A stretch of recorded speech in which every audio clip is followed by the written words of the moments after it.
My father would be in his boxer shorts in front of the stereo with a baton. He loved classical music, and he would play it really loud, and he would conduct the orchestra.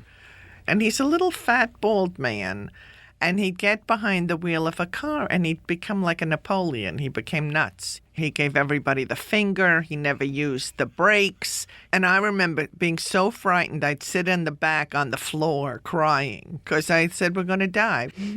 The problem growing up in my home was that I didn't know what was normal. We're yelling and we're pinching and we're hugging and we're cursing and we peed with the door open. I mean, I didn't know this was not normal behavior. I didn't know people had secrets. You didn't tell your mother everything. When did you learn?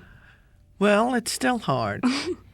Who were your old boyfriends? How many did you have? I didn't have a lot of boyfriends. I had the neighbor boy. My mother loved him, but he wore his pants really high, and he had an underbite. Oh, God. But nobody wanted to have sex with me, really, till I met your father. He was cute, but very, very quiet, and I scared the crap out of him. The first time he kissed me, he had a nosebleed all over his face. He was so nervous. It was terrible. It was, I don't know. Still married 35 years later. Unbelievable. Has your life been different than what you imagined? Yeah, a little bit. I married a Jewish lawyer, and he makes no money. So I thought I'd found success. And, you know, he's an indigent defense criminal lawyer, and he saves lives.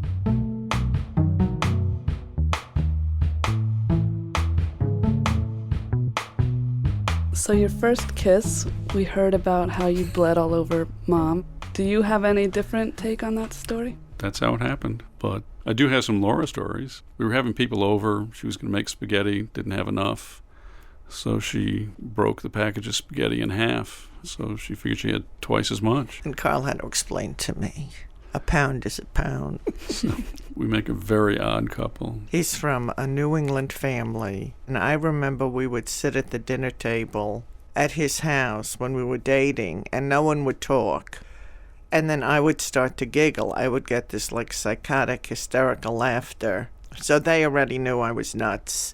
And I said, this is so refreshing. They don't ask about when I'm getting my period or how much money I make or did I make a duty today. You know, my family was so intrusive. Your mother wasn't very happy with me. No. She thought my name was Paul for many years. Mark. Mark? Mm-hmm. She said, this is my son-in-law, Mark. And I'd say, Ma, his name's Carl. She'd say, son of a bitch, I can't remember his name. It's so weird because our family now is the most functional of all of our friends. I mean, all my friends, they'd rather hang out at my house with my parents than hang out with me. But Rebecca was the one who said she really wanted to do a StoryCorps interview. You know, when I listen on my way to work, I'm crying and my mascara's running and they're very tender, you know, heartfelt stories. And I said, they're not ever going to play ours. But we didn't do it for that. We just did it to have that experience and share that moment and have it forever.